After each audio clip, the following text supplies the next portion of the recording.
ಈ ಜಗತ್ತಿರೋದೇ ಕನಸುಗಾರರಿಗಾಗಿ. ಮನುಷ್ಯ ಏನಿಲ್ಲದೆ ಹೋದರೂ ನಡೀತದೆ, ಸುಂದರವಾದ ಕನಸುಗಳಿಲ್ಲದೆ ಬದುಕಲಿಕ್ಕೆ ಸಾಧ್ಯ ಇಲ್ಲ. ಕನಸುಗಾರರು ಇರದೇ ಇರುವಂಥ ದೇಶದಲ್ಲಿ ನಾನು ಇರಲಿಕ್ಕೆ ಸಾಧ್ಯ ಇಲ್ಲ ಅಂತ ಒಬ್ಬ ಬರಹಗಾರ ಹೇಳ್ತಾನೆ. ಕಾರಣ ಏನಂದರೆ, ಪ್ರತಿಯೊಬ್ಬ ಸಾಧಕನಿಗೆ ಒಂದು ರೀತಿಯ ಕನಸಿರಬೇಕು. ಆ ಕನಸನ್ನು ನನಸು ಮಾಡುವಂಥ ಚೈತನ್ಯ ಇರಬೇಕು. ಅದನ್ನು ನಾವು ಕ್ರಿಯೇಟಿವಿಟಿ ಅಂತ ಕರಿತೀವಿ, ಆಂಟ್ರಪ್ರನರ್ಶಿಪ್ ಅಂತ ಕರಿತೇವೆ, ಉದ್ಯಮಶೀಲತೆ ಅಂತ ಓದಿದ್ದು ಕಡಿಮೆ ಆದರೂ ಕೂಡ ತಮ್ಮ ವಿವೇಚನೆಯ ಮೂಲಕ ಬಹಳ ದೊಡ್ಡದಾದದ್ದನ್ನು ಸಾಧಿಸಬೇಕು ಅನ್ನುವಂಥ ಮನಸ್ಥಿತಿ ಇರ್ತದಲ್ಲ, ಅದು ಸಾಧನೆಯ ಸಂಕೇತ. ಅಂಥ ಒಬ್ಬ ಸಾಧಕರನ್ನು ನಾನು ಕೆಲ ವರ್ಷಗಳ ಹಿಂದೆ ಭೇಟಿಯಾದೆ.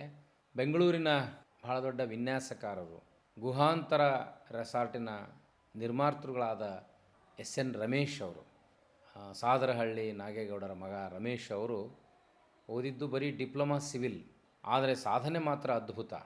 2 ದಶಕಗಳ ಹಿಂದೆ ಭಾಳ ಅಪರೂಪವಾಗಿರುವಂಥ ಒಂದು ರೆಸಾರ್ಟನ್ನು ಅವರು ಬೆಂಗಳೂರಿನಲ್ಲಿ ಕಟ್ತಾರೆ. ಕನಕಪುರ ರಸ್ತೆಯಲ್ಲಿ ಒಂದು ಗುಹೆಯ ಮಾದರಿಯ ಒಂದು ರೆಸಾರ್ಟನ್ನು ಕಟ್ತಾರೆ. ಒಬ್ಬ ಸಾಮಾನ್ಯ ಬಡ ರೈತನ ಮಗ ಬೆಂಗಳೂರಿಗೆ ಬಂದು ಬದುಕನ್ನು ಕಟ್ಟಿಕೊಳ್ಳೋಕ್ಕೆ ಹೋರಾಟ ಮಾಡಿ ಇವತ್ತು ಕೋಟಿಗಟ್ಟಲೆ ಬೆಲೆ ಬಾಳುವ ಉದ್ಯಮಗಳ ಕನಸುಗಾರರಾಗಿ ಬೆಳೆದಿದ್ದಾರೆ. ಅವರ ಗುಹಾಂತರ, ಶಿಲಾಂಧರ, ಝರಿ, ಸಿರಿ ರೆಸಾರ್ಟ್ಗಳು ಇವತ್ತು ನಾಡಿನ ಕಲಾಕೃತಿಗಳಾಗಿ ಮೆರಿತಾ ಇದ್ದಾವೆ.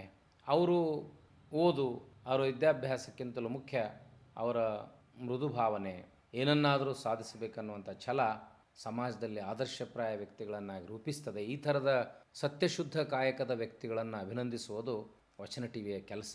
ಅವರ ಹುಟ್ಟುಹಬ್ಬದ ದಿನ ನಾನು ಅವರಿಗೆ ಜನ್ಮದಿನದ ಶುಭಾಶಯಗಳನ್ನು ಕೋರ್ತೇನೆ.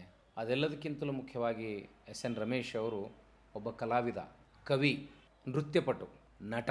ನೋಡಿ, ಮಲ್ಟಿಪಲ್ ಪರ್ಸ್ನಾಲಿಟಿ, ಮಲ್ಟಿಫೇಸೆಡ್ ಪರ್ಸ್ನಾಲಿಟಿ ಅನ್ನೋದು ಇದಕ್ಕೆ. ವೃತ್ತಿಯಿಂದ ಒಬ್ಬ ವಿನ್ಯಾಸಕಾರರು, ಬಹಳ ದೊಡ್ಡ ರೆಸಾರ್ಟ್ ಉದ್ಯಮಿ, ಹವ್ಯಾಸಗಳಾಗಿ ಇವೆಲ್ಲ ಗುಣಗಳನ್ನು ಬೆಳೆಸ್ಕೊಂಡಿದ್ದಾರೆ. ಅವರ ಬದುಕು ಎಲ್ಲ ಇಂದಿನ ಯುವಕರಿಗೆ ಆದರ್ಶಪ್ರಾಯ ಅಂತ ಭಾವಿಸಿ ನಾನು ಅವ್ರನ್ನ ವಚನ ಟಿವಿ ಪರವಾಗಿ ಅಭಿನಂದಿಸ್ತೇನೆ.